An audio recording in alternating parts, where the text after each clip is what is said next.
Welcome back to my channel. In today's video, I'm going to be telling you guys what jobs I've had before becoming a registered nurse. So let's get right into it. And I've actually only had 3 roles, and they were all within like nursing and within healthcare.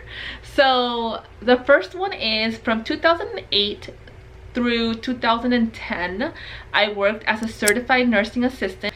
And as a certified nursing assistant, what I did was it was a direct patient care job.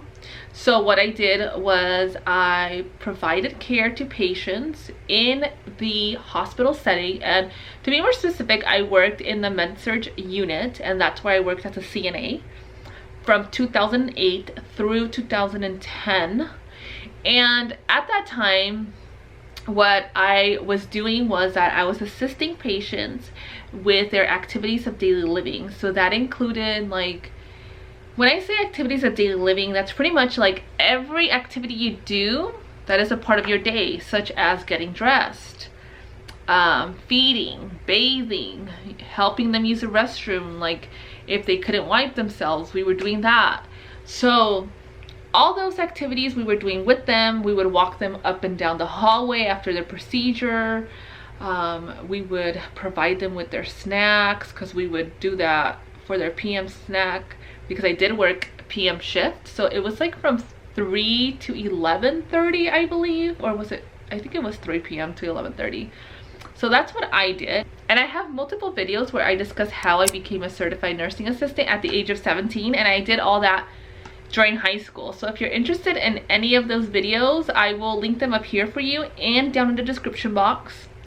Oh, and before I forget, I do want to mention that I worked as a CNA part-time PM shift, because during the day I was going to school to do my prerequisites for nursing school. So it kind of like worked out great, because I would do classes in the morning and then I'd go to work in the afternoon. And like I said, I only worked part-time. Now in 2010, I got accepted into the nursing program. So I still continued to work a little bit, I think like half of the year or a little bit more. I still continued to work as a CNA, but in August of 2010, I was offered a position as a nurse extern. So it's also known like that as an intern, etc.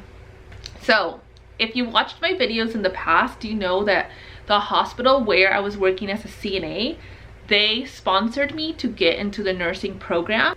And I guess a part of them sponsoring us to get into the nursing program was pretty much becoming an extern while you're in nursing school. So I did that from like August 2010 through May 2011. And that was an amazing experience. I actually think I've made videos on that as well, and I'll link them down for you guys. But working as a nurse extern, we called it extern, some people call it interns, but working as an extern was the best thing I could have done. I highly advise that if you are a nursing student, that you try to find a position like that, because you are actually assigned to a registered nurse and you help her out with the activity. So you're able to do hands-on like assessments, wound care, etc.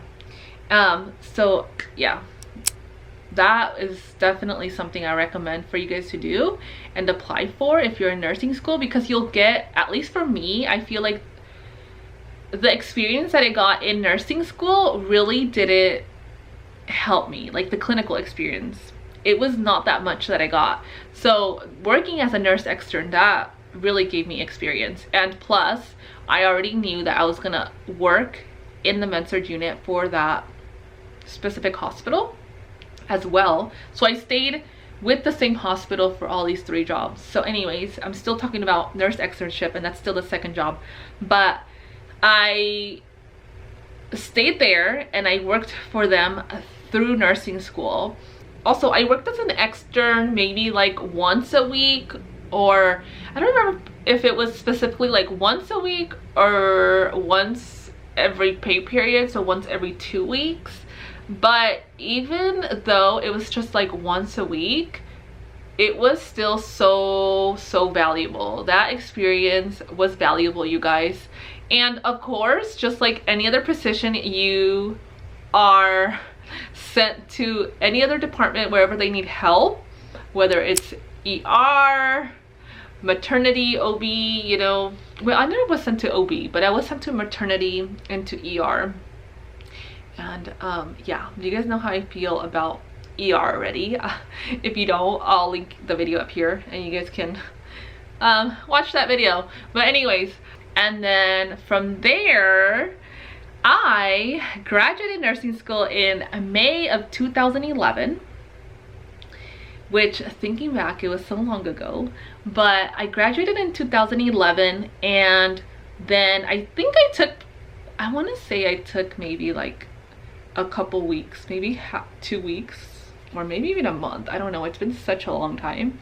But I do remember taking some time off. And what I did was, before I left nursing school, I applied to get an interim permit.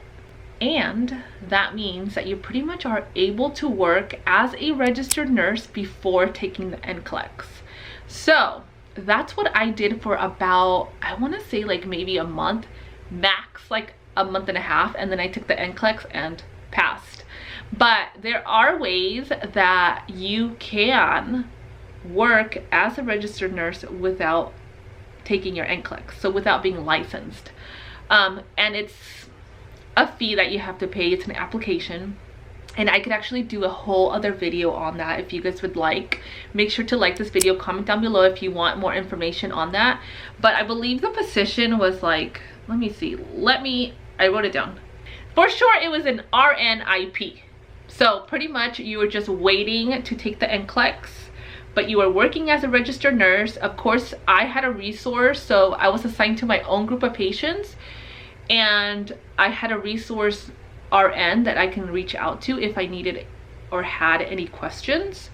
But I had my own group of patients, so that's why like working as a nurse extern really helped me transition to the RNIP role, because technically I wasn't a registered nurse then. So that's why I'm considering it as my third job before becoming a registered nurse, because really it's a whole different role and I wasn't technically licensed. So yeah, if you're wondering, I do live in California. I don't know if that's an option for everybody throughout the states, I'm not sure, but that is an option here in California, and that's what I did. So anyways, you guys, I hope that you guys enjoyed this video. Make sure to like, subscribe, ring the bell for notifications, and I will see you guys on my next video. If you guys want me to talk more about like the whole process about doing the interim permit application and all that, and just like more information on it, I will make that video. Just make sure to let me know if you want it, and I will see you guys on the next video.